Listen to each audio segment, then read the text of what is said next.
Nos acompaña Pamela Fuentes, de la UAM Iztapalapa, también Guadalupe Rodríguez, ella es la coordinadora de publicaciones, bueno, de la coordinación de Iztapalapa, y la autora Claudia Domínguez. Entonces, pues les pido un aplauso para ellas y que nos platiquen. Adelante.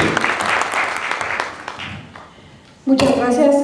Pues la verdad es que es un placer estar en esta librería y presentando un libro sobre Rosario Castellanos. Para esta presentación nos acompaña la doctora Pamela Fuentes, como ya nos comentó Rubén. Ella es egresada de la UAM Iztapalapa y es doctora en Historia por York University en Toronto y es profesora investigadora de Pace University en Nueva York. Entonces, ella va a ser quien ahorita nos comente sobre el libro y ya después le daremos la palabra a Claudia para que nos cuente un poco más. Muchas gracias. Siempre es importante empezar con la gratitud. Agradezco a Ediciones Delirio y a la Coordinación de Publicaciones del Departamento de Filosofía de la UAM Iztapalapa, en especial a Guadalupe Rodríguez por la invitación. Y por supuesto le agradezco a Claudia por escribir este libro. Fue un placer leerlo. Siempre es muy interesante y muy refrescante leer libros que se leen muy bien de un solo tirón, que no se pueden dejar. Está muy bien escrito y eso lo agradezco mucho. Rosario Castellanos, intelectual mexicana, es una obra novedosa. Y esto lo digo en referencia a lo innovador de sus páginas, no solamente a que es un libro recién salido del horno. Cuando se escribe sobre un hombre tan grande como el que hoy nos convoca, es primer impulso de curiosidad pensar qué más se puede decir que no se haya dicho. ¿De qué manera podemos abordar a un personaje que no se haya comentado antes? Y justamente el libro que hoy nos convoca tiene muchas virtudes y una de ellas es mirar la trayectoria intelectual de Rosario Castellanos con muchas aristas nuevas. A veces la familiaridad con un personaje o la admiración que le tenemos puede ocasionar cierta ceguera. Por ello, el descubrimiento de una obra perdida, un poema, las notas sobre el borrador de una novela ocasionan nuevas conversaciones acerca de la vida o la perspectiva intelectual de aquellos personajes, y estos constituyen intercambios interesantes y llenos de promesas. El libro que hoy tengo el gusto de comentar presenta en cada capítulo diferentes formas de aproximarse a la obra y vida académica e intelectual de Castellanos a través de una reconstrucción rigurosa de diferentes episodios que cubren casi 25 años de su carrera, desde los años formativos de la escritora en la década de 1950 hasta la muerte de Rosario Castellanos en el 74 y las consecuencias que esto tuvo para el mundo cultural en México. Un bioquímico húngaro-estadounidense, Albert Szent-Györgyi, descubrió la vitamina C y ustedes dirán, ¿esto qué? Bueno, es solo la referencia porque tiene una frase que me parece que aplica perfectamente a lo que Claudia hizo en este libro. Él dijo, investigar es ver lo que todo el mundo ha visto y pensar lo que nadie más ha pensado. Insisto, cuando tenemos una figura como la de Rosario Castellanos, quizá esa sea la primera curiosidad. ¿Cómo se puede escribir un libro sobre esta figura tan grande? Y a mí me parece que Claudia en cada capítulo demuestra cómo se puede ver la obra de Rosario Castellanos desde una mirada diferente. En este libro, Claudia pone distancia de la imagen que se creó de Castellanos después de su muerte. Y cito, el sempiterno monumento de la Rosario Castellanos oficial. Construcción que bien señala la autora, se bifurca en dos representaciones literarias. La niña poética de Balún Canán o la Dolorosa Dido casada con Ricardo Guerra. Esa es una cita importante, pero está ahí en medio del libro, hay que encontrarla, justamente porque esa es la distancia que Claudia quiere crear. Esas son las imágenes que están y ella va mucho más allá. Al mismo tiempo que Claudia lo hace es a partir de los esfuerzos de Rosario Castellanos de ir más allá a lo largo de su vida profesional. Un elemento que Claudia reconstruye, por ejemplo, es el de la Rosario Castellanos editorialista, que desde las páginas de Excelsior criticó al gobierno en el contexto de las campañas antipornográficas de 1967 o el movimiento estudiantil de 1968. Las palabras de Castellanos encendieron algunas alarmas en el gobierno, mismo que le etiquetó como comunista en el expediente de la Dirección Federal de Seguridad, que se creó a partir de la observación cercana de sus actividades tanto en la Universidad Nacional Autónoma de México como en Excelsior. Estos procesos se detallan en el capítulo 3 y en este momento me sirven de pie para hablarles de la riqueza de las fuentes que Claudia utilizó para su investigación, para hablar, digamos, de las costuras o de los cimientos del libro, que como historiadora agradezco enormemente porque es una investigación rigurosa y claro, cuando digo costuras son costuras invisibles, que las podemos notar algunos, pero en realidad no se ven. La riqueza de su investigación radica, entre otras cosas, en la variedad de fuentes que utilizó para reconstruir el contexto histórico en el que se desarrolló la obra de Castellanos. Las fuentes primarias resguardadas en por lo menos 7 archivos permiten mirar a las palabras de Castellanos desde diferentes ángulos. Entre aquellos archivos que la autora utilizó se encuentran el Archivo General de la Nación, en donde están los documentos de la Dirección General de Seguridad, el Fondo Reservado de la Biblioteca Nacional, el Archivo Histórico Genaro Estrada de la Secretaría de Relaciones Exteriores, el Departamento de Archivos de la UNAM, el Fondo de Cultura Económica y la revista Siempre. Creo que es importante hablar de la metodología porque el trabajo de Claudia tiende puentes interdisciplinarios. Es curioso que ella no se presenta así ni en la introducción ni en las conclusiones, y sin embargo lo hace. Esa mirada interdisciplinaria que se busca siempre y que se intenta, y que muchos decimos en las introducciones, este trabajo se nutre, Claudia lo hace y lo hace muy bien. Por ejemplo, en su texto la literatura y la historia se nutren constantemente. En ocasiones, aquellos que nos dedicamos a uno u otro campo, las separamos a veces sin querer o las convertimos en apéndices. En el caso de esta obra, ambas se comunican perfectamente. La autora logra hábilmente crear un balance en el que la obra literaria de Castellanos responde a obstáculos y procesos de su tiempo, mientras que la historia se refleja en las palabras de la literata chiapaneca. Antes de que alguien, quizá Claudia con razón me corrija, diré que Castellanos no fue solamente literata. Y eso es claro a lo largo de los diferentes capítulos y del libro en general. Rosario Castellanos fue escritora, funcionaria, diplomática. Fue, como bien sostiene Claudia, una intelectual mexicana.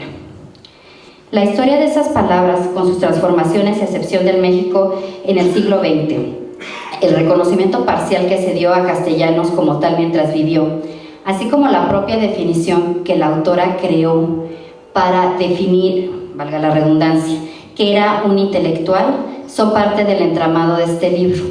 Y es otra de las virtudes del mismo. Claudia no da por sentado el uso ni la transformación de estas palabras. Por cada uno de estos conceptos, ella nos ofrece la historia del mismo o la forma en la que lo va a utilizar. La definición de intelectual o la posición que Rosario Castellanos ocupó como tal o no en ese momento es una suerte de hilo conductor, una pregunta constante en todos los capítulos del libro. Y sin embargo, cada capítulo funciona de manera independiente según los intereses que nos apremian cuando nos acercamos a la obra. Volveré a ello en un minuto, porque quiero detenerme a la idea de intelectual y de los círculos intelectuales. Entre las muchas virtudes de este libro, una de ellas es hacernos pensar en la palabra intelectual y los usos que ha tenido en la historia de México del siglo XX. A través del análisis que Claudia hace, nos hace pensar con ahínco en el poder del lenguaje y incluso en las teorías del giro lingüístico.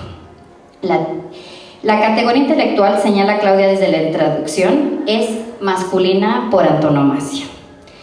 Y lo dice uno en voz alta y dice, sí es cierto, Pero yo hasta que lo leí, me cayeron como no sé cuántos veintes. Dije, claro, mucho de quién ocupa los lugares o no tiene que ver con quién se concibe como un intelectual con derecho o sin derecho a pertenecer a ciertos grupos. Y creo que eso es un hilo conductor importantísimo. Pensemos por un momento en algunas de las implicaciones que la palabra intelectual tiene. ¿Quién puede pertenecer como intelectual? ¿Qué temas se van a considerar valiosos para las élites culturales? Los temas sobre las mujeres se van a ver como apéndices o como pérdidas de tiempo encima de los grandes problemas nacionales que también se escriben en masculino, por ejemplo, en ese momento, o a lo mejor en este, ahí sí, lo dejamos abierto.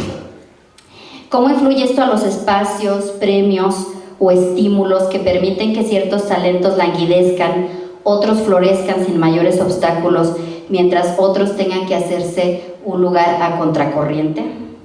El análisis que Claudia nos ofrece tiene diversos escenarios y respuestas que nos permiten bien entender el lugar que ocupó Castellanos en su tiempo.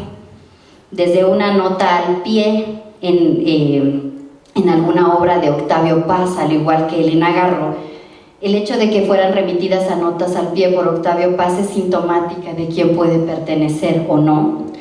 También nos permite comprender algunos de los pactos tácitos que tienen los grupos intelectuales.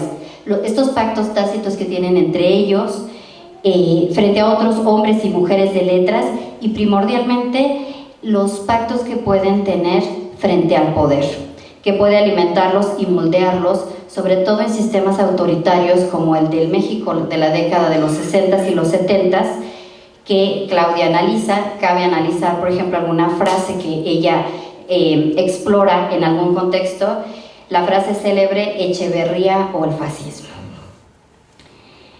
Antes de terminar, me gustaría invitarlos, haciendo eco de la invitación que Claudia hace en la introducción de su libro, a leerlo o bien de corrido o a tomar alguno de los capítulos en el orden que ustedes prefieran.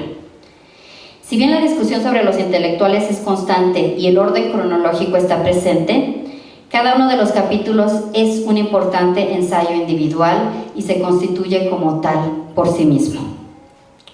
En cada uno de ellos hay diferentes aspectos históricos y creativos de la vida intelectual de Castellanos. Pueden encontrar, por ejemplo, en estas páginas a precursoras intelectuales y universitarias en el capítulo 1, los escritos políticos de Castellanos y su activismo en la Universidad Nacional y en Excelsior en el tercer capítulo, o bien averiguar si hacia el final de su vida la intelectual mantuvo su autonomía frente al Estado o si se alineó a los dictados oficiales. Pueden encontrar también la reacción de las élites políticas e intelectuales ante su muerte y su influencia en la construcción del monumento a la Rosario Castellanos oficial, del que se hizo mención anteriormente. Creo que este es otro de los grandes méritos de la obra. Nuevamente, cuando tenemos un personaje tan grande para explorar, es difícil no enamorarse. Es difícil verlos con la justa dimensión. Y creo que algo que Claudia hace de manera brillante es retomar la idea de la historia de género que ella nos menciona, que es poner a hombres y mujeres en sus justas dimensiones de poder. En las páginas de este libro no hay heroínas, no hay grandes villanos, aunque algunos nos caigan un poco mal, pero no se erigen como villanos a través de la pluma de Claudia.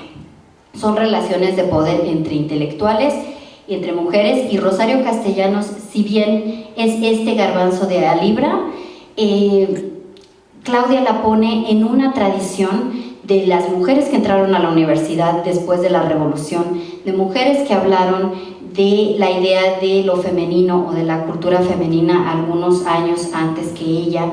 La pone con sus contradicciones o conflictos con algunos intelectuales, los críticos hacia su obra, que bien son hombres o mujeres. En este caso, Claudia no cae en la tentación de hacer como una alianza de sororidad, no. Ahí las cosas están en su justa dimensión y creo que eso me parece muy importante.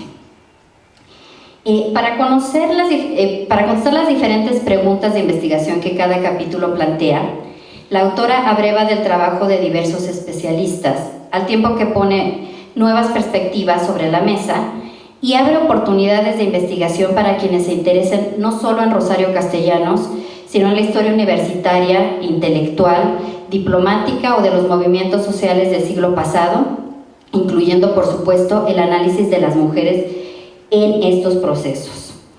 El libro que nos convoca es, pues, una obra generosa en toda la extensión de la palabra. Claudia da la justa dimensión a Rosario Castellanos, pero también a los investigadores que han hablado sobre esos procesos o a quienes han hablado sobre ella. Y esta obra, contrario a cerrar la conversación y en erigirse como algo que al constituir 25 años alguien pueda decir qué más puede hacerse, creo que al contrario, nos abre ventanas y nos abre puertas y que es importante ver qué más se puede decir, y eso es lo que hace una pluma generosa, no apropiarse del tema, sino discutirlo y decir, aquí está, ahora qué van a hacer ustedes, y espero que disfruten mucho, mucho la lectura de este libro. Gracias.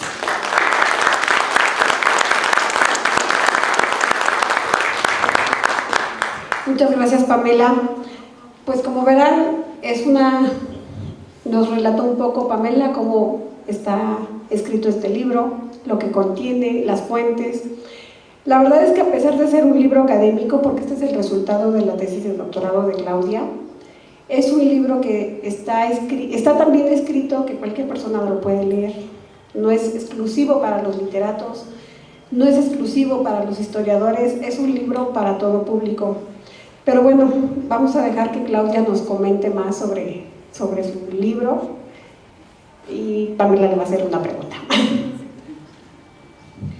Sí, aprovechando que tengo el micrófono y que nos lo solté en 15 minutos, un poco con el ánimo no de tomar toda la conversación, sino para que ustedes se animen a preguntarle a Claudia. Esa era la intención de todo lo que les comenté. Me gustaría preguntarle, o que nos contara, Claudia, con todas estas fuentes y todos estos procesos, dentro de la investigación, ¿cuál fue el momento que más te sorprendió o la fuente que más te costó trabajo? Cualquiera de las dos, ¿cuál te pareció más enriquecedora o más compleja para el estudio que estabas haciendo? Buenas tardes, primero gracias por estar aquí. Esta tarde creo que en general es difícil para la gente salir porque está lloviendo y muchos se desaniman. Qué bueno que ustedes tuvieron las ganas de estar aquí, muchas gracias. Yo esta investigación la disfruté todo el tiempo, o sea, todo el tiempo que la hice. Fueron 4 años de estar estudiando a Rosario Castellanos intensamente, y quien me vio escribir la tesis sabía que ni en domingo perdonaba. O sea, me levantaba temprano a escribir, y si en la noche tenía algo que escribir, escribía, y si tenía que abandonar a alguien, pues era la peor amiga del mundo, pero ese día no salía a tomar café o a salir a platicar. Todo el tiempo dedicada a escribir sobre Rosario Castellanos, lo disfruté mucho, aprendí muchísimo de ella. Sí hubo partes que fueron muy difíciles de tratar para mí porque no esperaba encontrarlas. Por ejemplo, cuando traté los archivos de gobernación, eso me aterró un poco porque pues nunca había estado en un archivo, digamos, que fuera durante algún tiempo secreto. Entonces, cuando vi esos expedientes, pues mi primera reacción fue sumamente de desconcierto, porque era información soltada un poco de manera caótica y yo no sabía qué hacer con eso.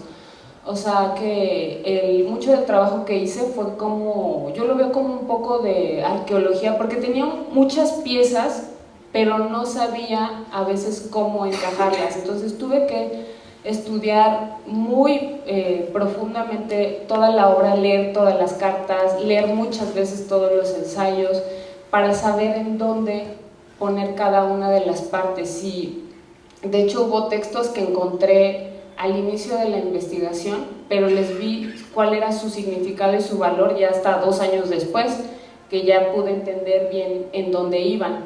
Entonces, pues ese expediente de gobernación y también el de Secretaría de Relaciones Exteriores, que yo quería encontrar datos muy bien hilados y articulados sobre la estancia de Rosario Castellanos en Israel, y lo único que encontré eran recortes sobre su muerte. Y dije, Dios, esto no me sirve para nada, ¿qué voy a hacer con esto? No me va a servir. Pero después dije, no, pues esta es la recepción de ella, cómo se empezó, y me da pistas de cómo se empezó a leer su obra. Entonces después vi que eran de muchísima utilidad, pero es como les digo, o sea, me di cuenta que no podía ir menospreciando ciertos datos o fuentes que tenía ahí, porque después eran de mucha utilidad.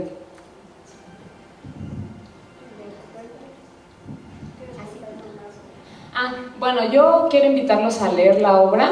Creo que los primeros 2 capítulos le interesan más a los investigadores que van a analizar o juzgar un poco este tema de una mujer intelectual, pero los capítulos 3, 4 y 5 creo que son mucho más para el público en general.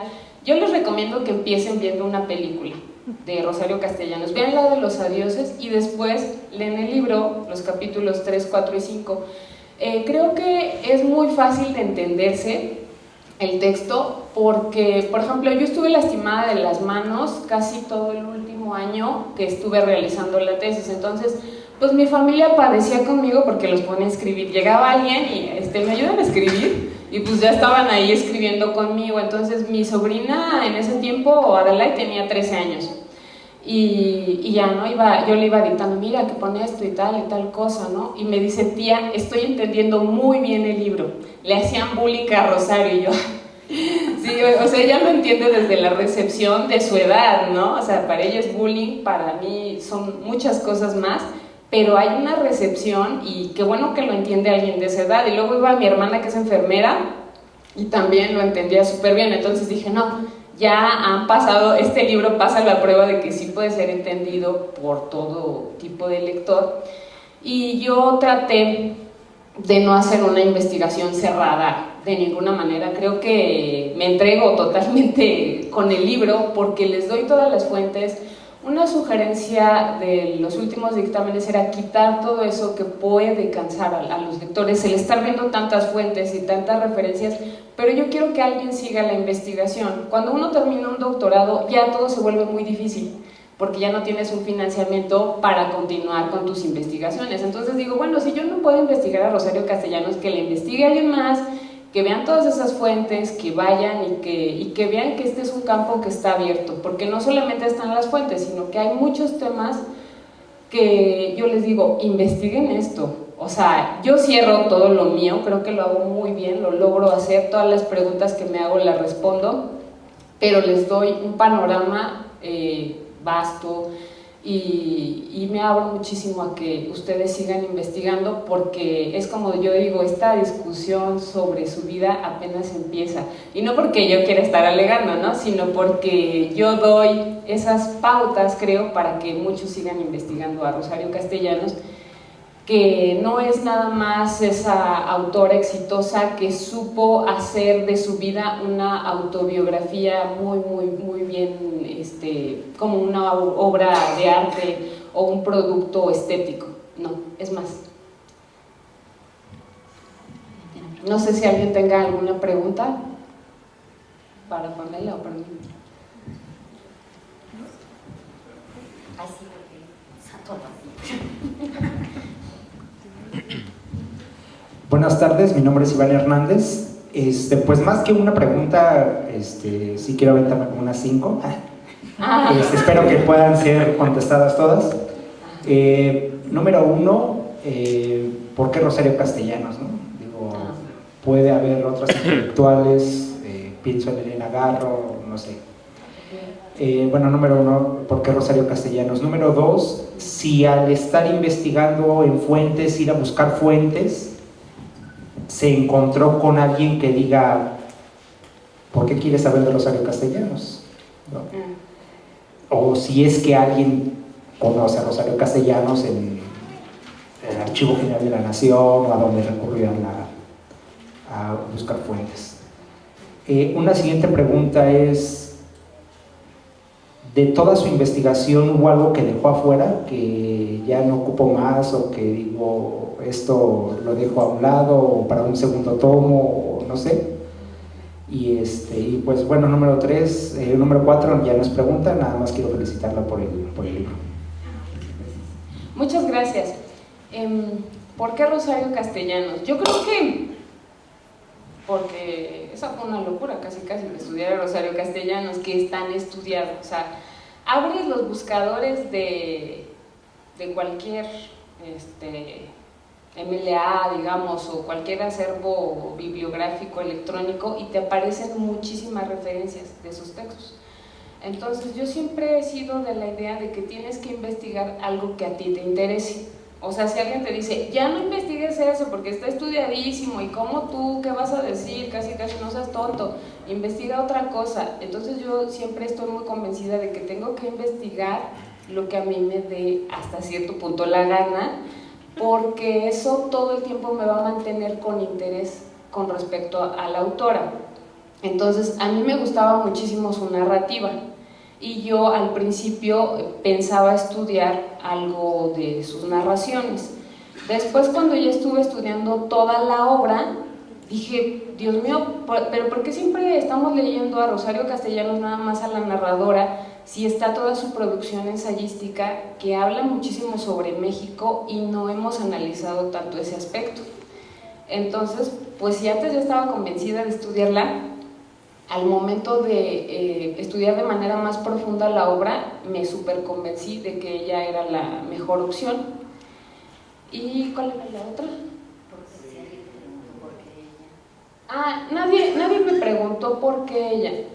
O sea, yo tuve parte de la fortuna de estudiar con una profesora que se llama Aralia López González. Ella es una de las investigadoras más importantes de la obra de Rosario Castellanos. Entonces ella siempre estuvo convencida de que no se había abarcado toda la obra de Rosario Castellanos porque no se había visto cómo veía la nación mexicana.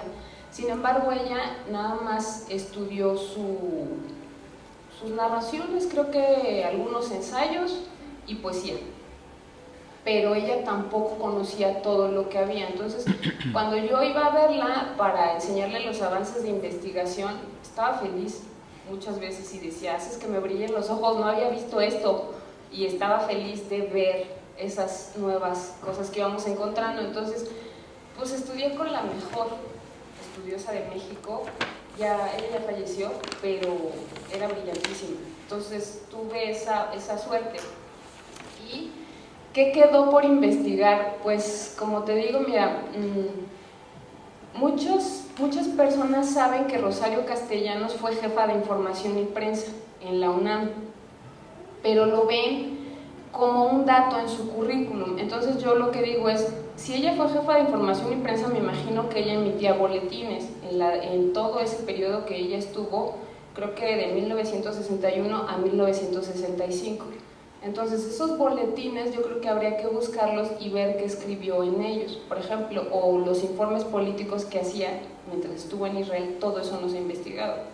Es como les digo, yo por mí pues me dedicaba a investigar y yo nunca escatimo ni en tiempo ni en esfuerzos, pero se necesita dinero para hacer esas investigaciones. Entonces yo les digo esto como una pista a los que quieran seguir para que continúen las investigaciones por ese lado. Sí. ¿Alguien más? Ya tal vez.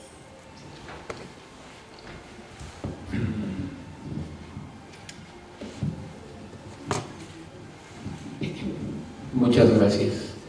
Pues antes que nada felicitarlas a las tres, pero principalmente a ti por esa investigación tan brillante. A mí cuando Rubén Mendieta me invitó a asistir aquí a la presentación de tu libro, me encantó y te voy a decir por qué. Porque tengo muchos amigos en Chiapas, ¿sí? Escritores, soy admirador de Lolita,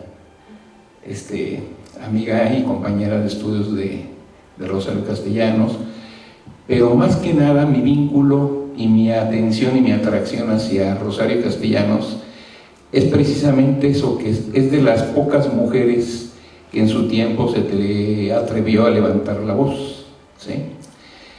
en un momento en el cual, como Elena Garro, y que fueron marginadas y borradas casi de la parte cultural, ¿sí?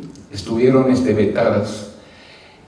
Pero es muy importante para mí, bueno, ya le contestaste la pregunta de por qué Rosario Castellanos, pero ¿cuál es la parte más álgida y más emocionante que te movió a ti?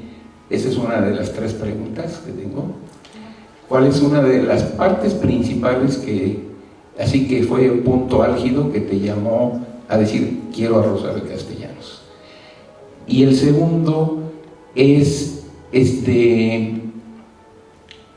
la relación que ella tuvo en el movimiento de 68. Se ha hablado muy poco de eso, porque yo creo que también desaparecieron algunos datos fidedignos, que ella, estando en Excelsior, que era uno de los periódicos más veraces que teníamos en ese tiempo, porque ahorita ya cayó en manos de otra persona, de la cual no creo que sea tan fiel, voy a mencionar el nombre, bueno, todos creo que ya lo sabemos, pero no creo que esté en buenas manos el Excelsior con Olegario Vázquez Raña, ¿sí? Porque él es 100% con una inclinación política muy tendenciosa, ¿sí? Pero y el otro es lo que queda, que es un enigma, ¿sí? Yo siempre he pensado, hay un libro que es ¿Quién mató el asesinato de Elena Garro? No la asesinaron material ni físicamente, pero sí la vetaron y la tuvieron en el anonimato, ¿sí? Pero yo también pienso que lo que le sucedió a esta Rosario Castellanos en Israel fue un homicidio. Yo no pienso que haya sido un accidente. Cuando tú eres embajador en un país, y sobre todo como es Israel, y eres la embajadora en Israel, yo creo que tienes servidumbre. La pregunta que yo me hago así escueta y que salta a la luz, ¿cómo si eres embajadora te vas a poner a cambiar un foco? Y para electrocutarte, pues necesitarías estar metido en un balde de agua y agarrar los cables, ¿sí? Yo siento que fue un homicidio. ¿Qué percepción tienes tú de eso?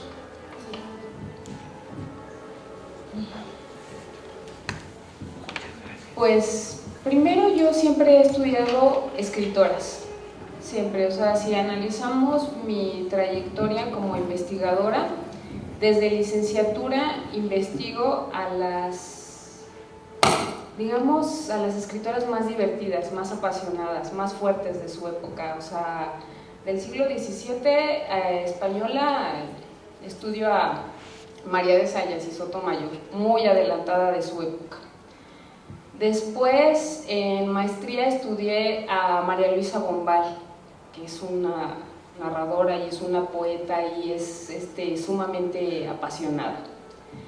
Y entonces, digamos que había estudiado como que primero a una mujer muy cerebral, después a otra que era puro corazón, y después Rosario Castellanos es como una síntesis de las dos que tiene mucha fuerza, y yo ya quería estudiar a una escritora mexicana con la cual yo no tuviera problemas de moverme a otro país. Entonces yo siempre estoy pensando en la economía, entonces siempre estoy haciendo cuentas como de todo y tal, ¿no? Entonces también estaba pensando yo en esa parte de estudiar a alguien que realmente pudiera llegar hasta las últimas consecuencias, hasta donde yo pudiera, pues.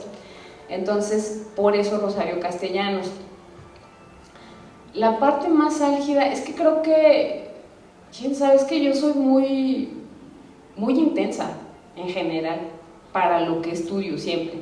Entonces, por eso les digo, si yo de repente tenía un dato que me parecía importantísimo, pues yo estaba escribe y escribe a la hora que fuera o de lo que fuera. O a veces, creo que el universo se configuraba a veces a mi favor, porque yo tenía un dato que estaba buscando, y luego mis amigos, que también ya sabían que tenía obsesión por Rosario Castellanos, llegaban y me decían, mira Clau, encontré esto de Rosario Castellanos, y yo lo veía, ay sí, esto sí me sirve, o esto no, o yo voy para allá. Entonces muchas cosas de las que me iban dando me sirvieron. Yo también me pregunté por la muerte de Rosario Castellanos en Israel, porque es imposible no preguntarse es imposible no hacerlo.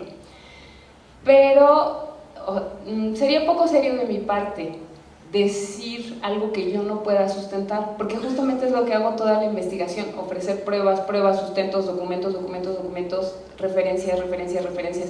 Entonces yo no encontré nada, obviamente pues no... Lo han de haber borrado. Obviamente pues no va a haber nada. Lo borraron, Si llegase el caso de que así hubiese sido, no hay documentos. Luego les digo que está el expediente de Relaciones Exteriores, que yo creo que los que sigan la investigación van a hacer la solicitud, van a encontrar esa información y van a ver que hay cosas que están en hebreo.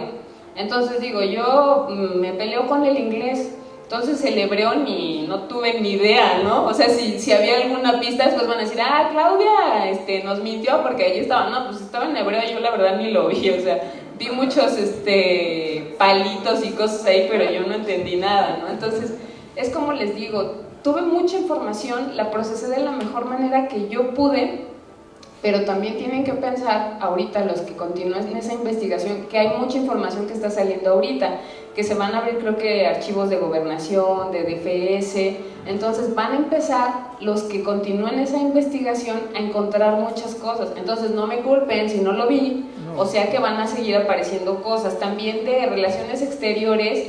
Cuando yo fui fueron muy francos conmigo y me dijeron, tenemos estos expedientes casi con 5 hojitas cada uno, si les sirven tómelos, hay muchas cosas más, pero no se han clasificado.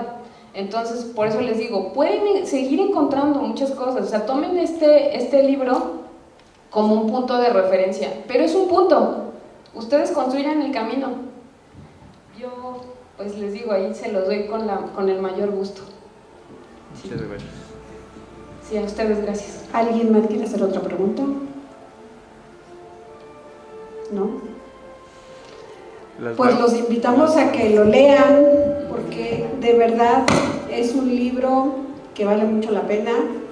Como Claudia dice, se ha escrito mucho sobre Rosario Castellanos, hay ediciones y reediciones de sus obras, pero yo creo que este libro ofrece muchísimas cosas para seguir otro tipo de investigaciones y no quedarnos nada más con lo que hay, nada más con la ensayista o con la poeta, ¿no? Entonces yo creo que hay mucho, van a encontrar un montón de cosas aquí que yo creo que les van a agradar.